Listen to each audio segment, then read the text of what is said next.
G'day, glizzy gobblers. Welcome back to Eater's Digest. What is in the news this week? Unfortunately, we are starting with one big fat 86 to 3 people who this Australian woman just murdered in a mushroom poisoning. It's the kind of story a mystery novelist might conjure. I'm not going to read this whole thing to you, but Erin Patterson of Leongatha, Victoria, right outside of Melbourne, was arrested on suspicion of the murder of several people. This was big news back in August. Woman at the center of suspected Leongatha, I don't know how to pronounce that, Leongatha, mushroom poisoning. Oh, goodness.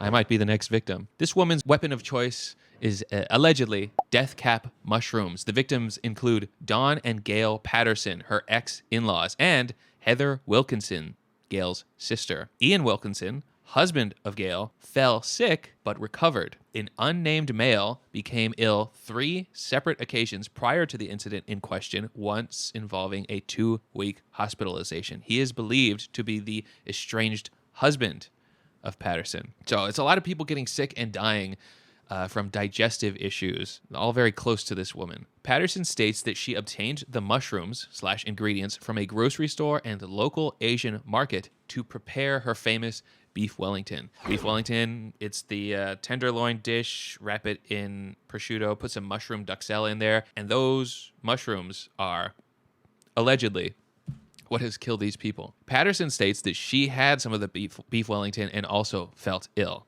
But she also states that she cannot identify the Asian market where the dried mushrooms were purchased. I guess she just forgot, or she just can't say. She even stated that she provided a sample of the meal to police investigators.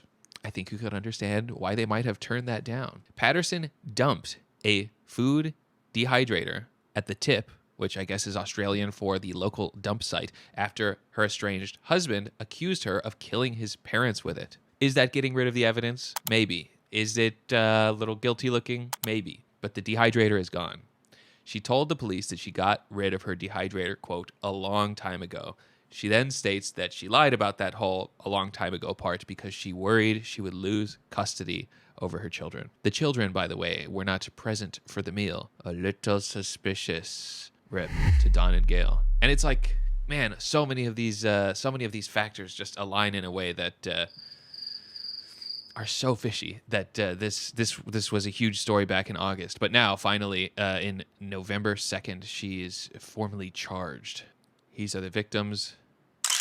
I love this photo. But it is worth knowing that roughly 9 out of 10 fungi-related deaths are attributed to the death cap mushroom. Symptoms include violent stomach pains, nausea, vomiting, and diarrhea. The toxicity of the mushroom can leave the liver seriously damaged, and it only takes 1 mushroom to kill a person. It does remain poisonous after cooking and drying. Victoria Department of Health did issue a warning that death cap mushrooms were growing in the area. Next up, I am giving a big chef's kiss to free money to anybody who's going to get some from Chick-fil-A. This is how to claim money from the latest Chick-fil-A lawsuit by Katie O'Hara. So, Chick-fil-A has agreed to pay $4.4 million in rebates or gift cards as settlement from a lawsuit.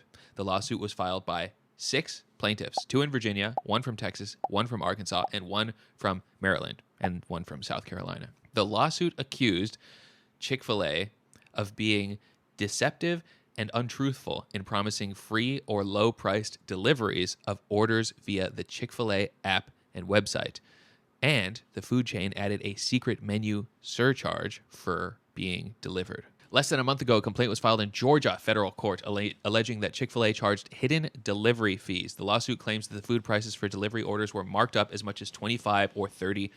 Chick-fil-A has not admitted any guilt, but it has agreed to a $4.4 million settlement. So pre-COVID, the Chick-fil-A food deliveries came with a $4.99 delivery fee. But during lockdown, the restaurant claimed to reduce its delivery to either free, $2.99 or $3.99. But then to cover up the fee reduction, the menu prices were quietly raised without disclosing that to customers. So the result is that the food deliveries were actually 25 to 30% higher than food being picked up. An unspecified number of customers will get a gift card of $29.95 or a cash refund of $29.95. If you ask my advice, get the cash because gift cards involve breakage. That's when you lose a couple of cents because you can't use the rest of the gift card, so you just throw it away. So if they issue millions of gift cards, all of those little pennies add up. Oh, my camera froze. Oh no, the whole thing is broken. I had so many good stories to share. $250,000 in rare Japanese Kit Kats were stolen and hijacked. Croatia withdrew bottled water from their stores and asked people to drink tap water. Brooke Shields got a seizure from drinking too much water. And most importantly of all, Steve Ells, the owner and creator of Chipotle, has raised $36 million for a new fast casual restaurant called Colonel.